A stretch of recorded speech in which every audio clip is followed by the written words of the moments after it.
Mount Everest की चोटी को फतेह करने की शुरुआत 1921 से हो चुकी थी, लेकिन कोई भी उसे फतेह नहीं कर पा रहा था। बहुत सारे लोगों ने बहुत कोशिश भी की और कुछ लोगों की लाश तो बर्फ की चट्टानों के नीचे दब गई थी। और 8,848 मीटर चोटी पर चढ़ना इतना आसान भी नहीं था, लेकिन सूरवीरों ने हार नहीं मानी और लोग एवरेस्ट की चोटी पर पहुंचने का लगातार प्रयास करते रहे।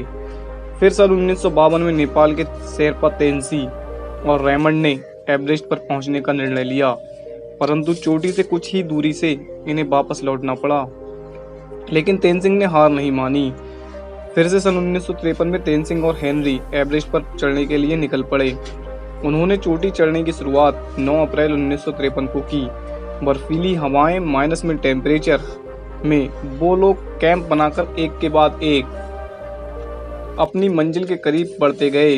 लगभग 20,000 फीट की दूरी पार करने के बाद हेनरी ने एक डाइव लगाई, लेकिन उनके भार के कारण बर्फ फिसल गई और हेनरी खाई में गिरने ही वाले थे कि तेनसिंग ने रस्सी फेंकी, जिससे हेनरी की जान बची।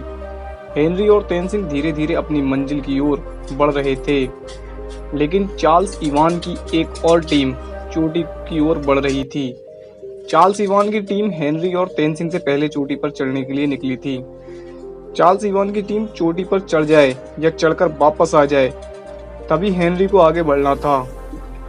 लेकिन चार्ल्स इवान की टीम आखिरी छोर पर पहुंचते ही इतनी थक गई थी कि उसने एक कदम को भी आगे नहीं बढ़ाया, क्योंकि एवरेस्ट की आखिरी चोटी सबसे कठिन है। यहीं पहुंचकर बहुत सारे लोगों ने जान गंवाई है, पर चार्ल्स इवान की टीम यहां से लौट आई, क्योंकि इतिहास किसी और के नाम लिखा जाना था। अब तेनसिंग और हेनरी की टीम को आगे बढ़ना था। ये रास्ता बहुत मुश्किल था।